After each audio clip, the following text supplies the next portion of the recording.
Good morning बच्चों। हम पढ़ रहे थे हिंदी साहित्य का इतिहास, साहित्य एक परिचय।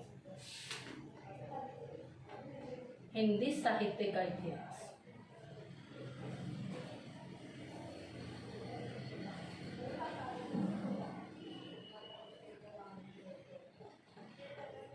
साहित्य एक परिचय।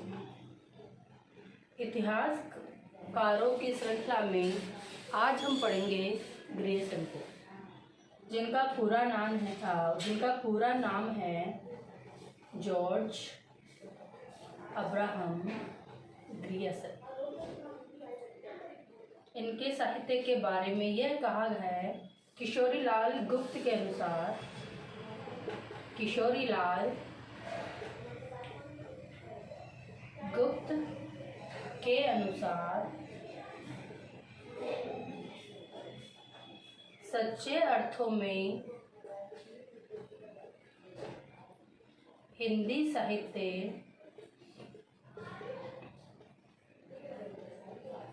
लिखने का प्रयास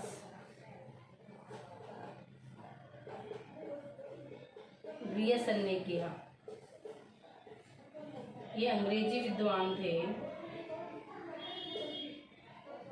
अंग्रेजी विद्वान थे तो इसके साहित्य की भाषा भी अंग्रेजी हो गई। अंग्रेजी विद्वान ने किया अनुवाद, यानी हिंदी अनुवाद। इनके साहित्य का हिंदी अनुवाद भी किशोरीलाल गुप्त ने किया। किशोरीलाल गुप्त नाम है, रचना का नाम है हिंदी साहित्य का प्रथम इतिहास। हिंदी साहित्य का प्रथम इतिहास।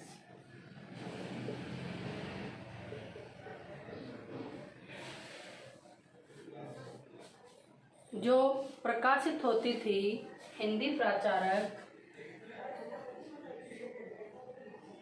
अनुवाद वाले का बता रहे हैं, ये प्रकाशक होती थी हिंदी प्रचारक पुस्तकालय। हिंदी प्रचारक पुस्तकालय वाराणसी।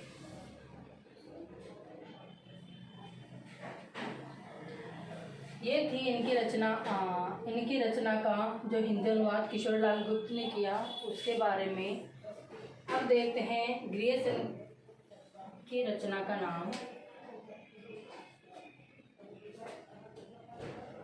इनकी रचना का नाम है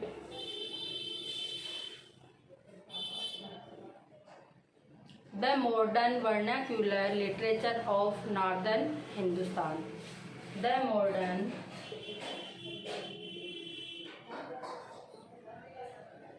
vernacular, the modern vernacular literature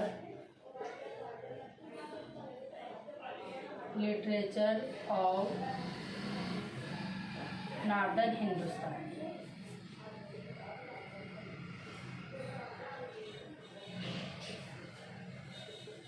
प्रकाशन वर्ष है 1888। प्रकाशित होती थी, प्रकाशक होती थी the Royal Asiatic Society of Bengal. The Royal Society, the Royal Society, the Royal Society, अच्छा एशियाटिक सोसाइटी होगा, एशियाटिक सोसाइटी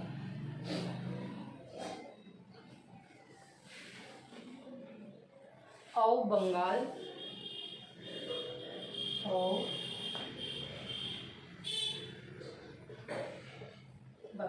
ये एक पत्रिका का नाम है। इस पत्रिका में यह प्रकाशित हुई थी। इसकी भाषा है, मैंने शुरुआत में बता दी थी, यह खुद अंग्रेजी विद्वान है, तो इसकी रचना का नाम भी अनुवाद भी इन्होंने अंग्रेजी में ही किया है, यानी अंग्रेजी भाषा।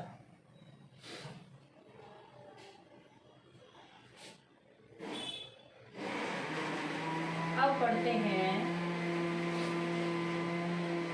इनके रचना में या इनके साहित्य में क्या क्या कमियां रही है उसके बारे में। उसके पहले कुल कवि जानते हैं। कुल कवि 886, जिनमें से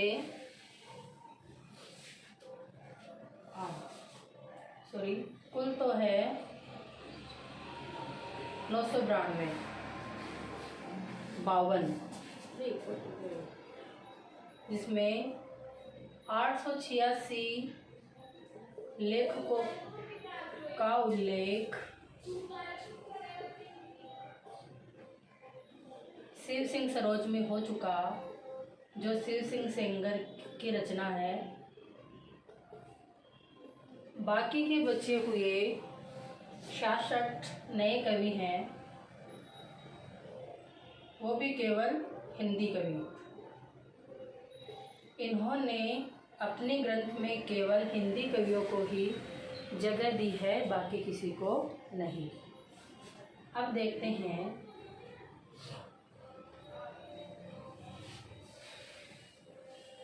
कवियों लेखकों को काल क्रमानुसार इन्होंने स्थान दिया है। कवियों लेखकों को काल क्रमानुसार स्थान मिला। जिस प्रकार शिव सिंह सेंगर ने और तारसी ने आकार आदि से स्थान दिया है, उस प्रकार इन्होंने काल क्रम के अनुसार स्थान दिया है कवियों और लेखकों को। इन्होंने प्रवृत्तियों व परिस्थितियों का भी विवेचन किया। प्रवृत्तियों व परिस्थितियों का विवेचन भी किया। ग्रेसन द्वारा आधार ग्रंथ, यानी अपने ग्रंथ को लिखने के लिए इन्होंने किस किस ग्रंथ का उल्लेख किया है। ग्रेसन द्वारा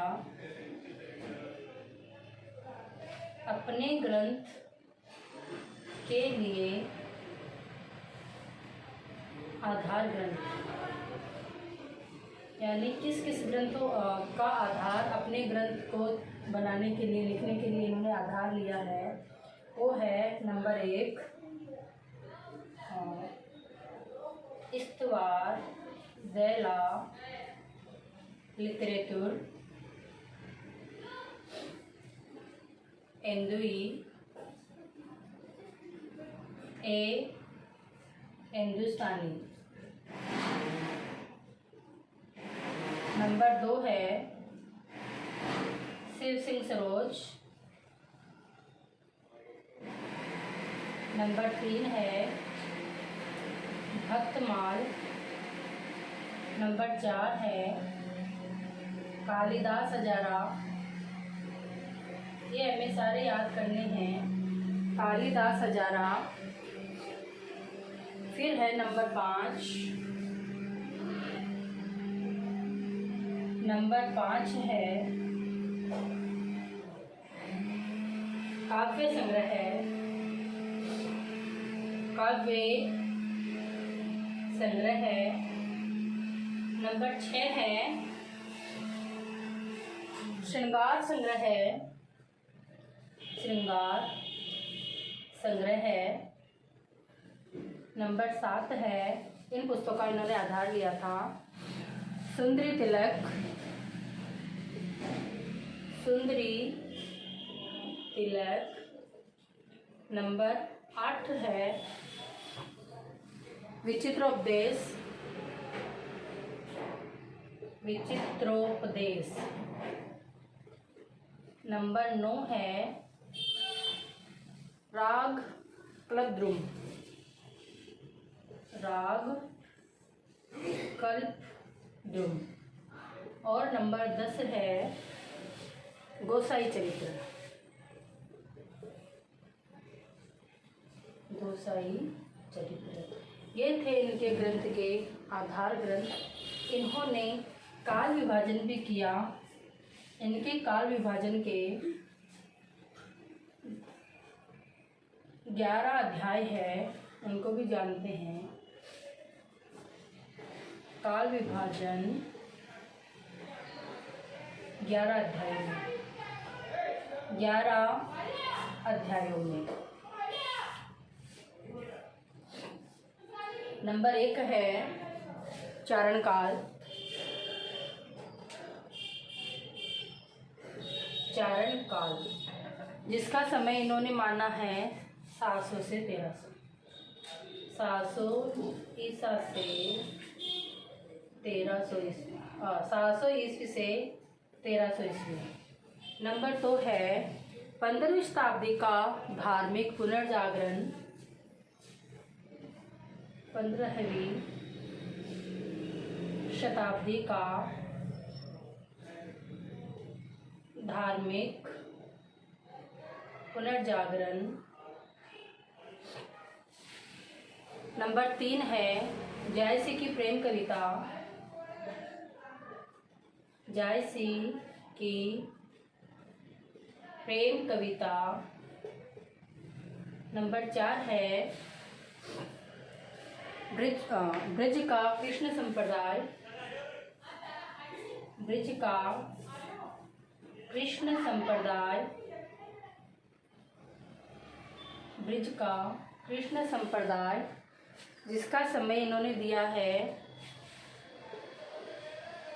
1500 ई से 1600 ई तक, यानी ईस्वी तक। नंबर 5 है मुगल दरबार।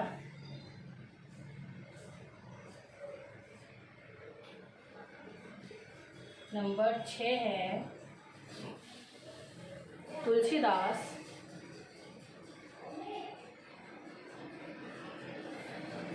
नंबर 7 है तुलसीदास के रीति काव्य। नंबर 7 है रीति काव्य जिसका समय इन्होंने बताया है 1500 से 1692। नंबर 8 है तुलसीदास के अन्य परवर्ती कवि। तुलसीदास के अन्य परवर्ती कवि। तुलसीदास के अन्य परवर्ती कवि।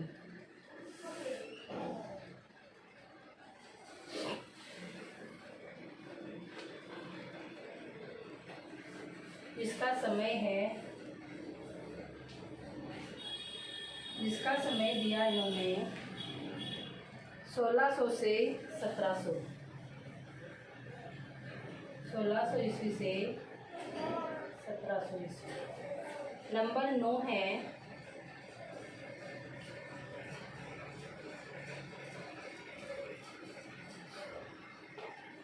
9 है महारानी विक्टोरिया के शासन में हिंदुस्तान।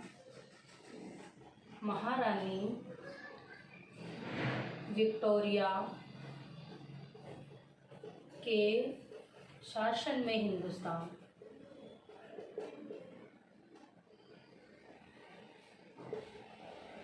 नंबर 10 है कंपनी के शासन में हिंदुस्तान। कंपनी के शासन में हिंदुस्तान। नंबर 11 है 18वीं शताब्दी।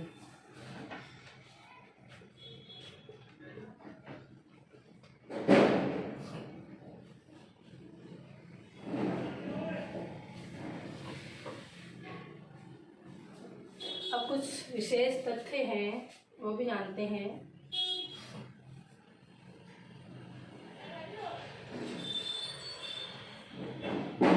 विशेष तथ्य। ग्रियर्सन ने हिंदी को अंग्रेजों द्वारा आविष्कृत भाषा कहा है। ग्रियर्सन ने हिंदी को अंग्रेजों द्वारा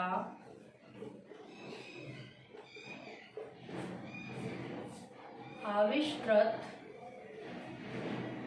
भाषा कहा है।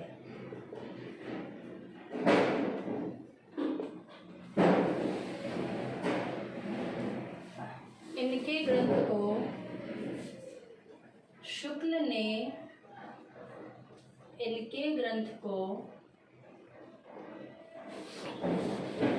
बड़ा वृत्त संग्रह है, बड़ा वृत्त संग्रह है कह कर पुकारा।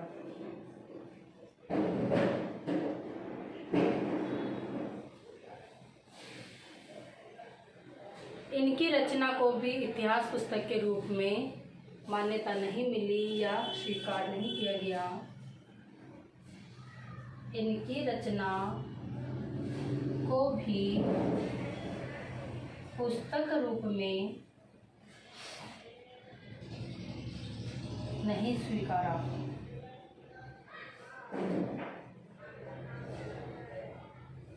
फिर है, या खोज करके लिखते रहिएगा और याद कर लीजिएगा साथ साथ। कुछ और है, ग्रियर्सन ने तुलसीदास पर 12 निबंध लिखे हैं। ग्रियर्सन ने, इसका पूरा नाम है गोस्वामी तुलसीदास। तुलसीदास पर कुल 12 निबंध लिखे हैं।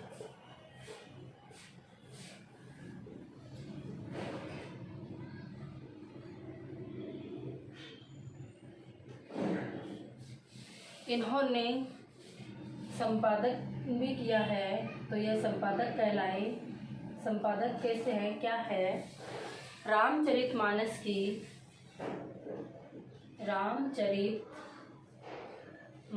की 126 हस्तलिखित प्रतियां 1889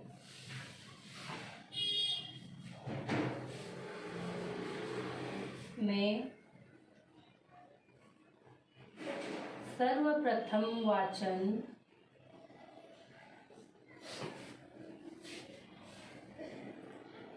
अच्छा 1889 में कहाँ से प्रकाशित करवाई? खड़ग विलास प्रेस, बांकीपुर।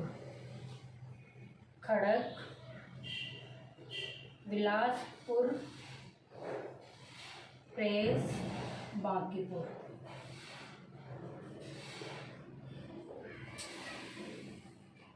पटना से प्रकाशित।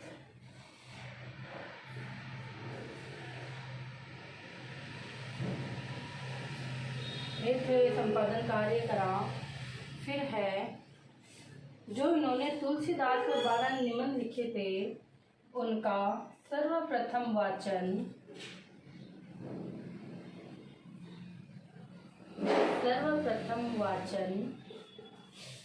इनके लिए है।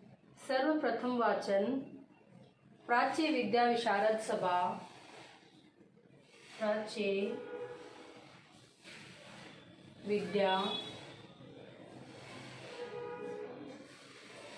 विद्या विशारद सभा,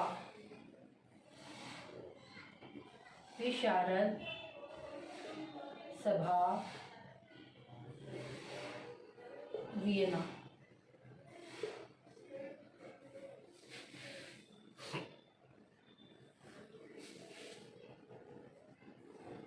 सर्वप्रथम वाचन इन्होंने यहाँ से किया था। अब है, इनको एक विशेष उपलब्धि मिली विशेष उपलब्धि वो क्या थी? 16वीं या 17वीं शताब्दी को जो भक्तिकाल को इन्होंने हिंदी साहित्य का स्वर्णकाल कहा। ये इनकी विशेष उपलब्धि रही है, यानी सर्वप्रथम इन्होंने ही हिंदी साहित्य का स्वर्ण युग, जिसे काल के दो युग के दो ब्रैकेट में लिख लेना, ये थे इनके बारे में कुछ विशेष तथ्य। धन्यवाद।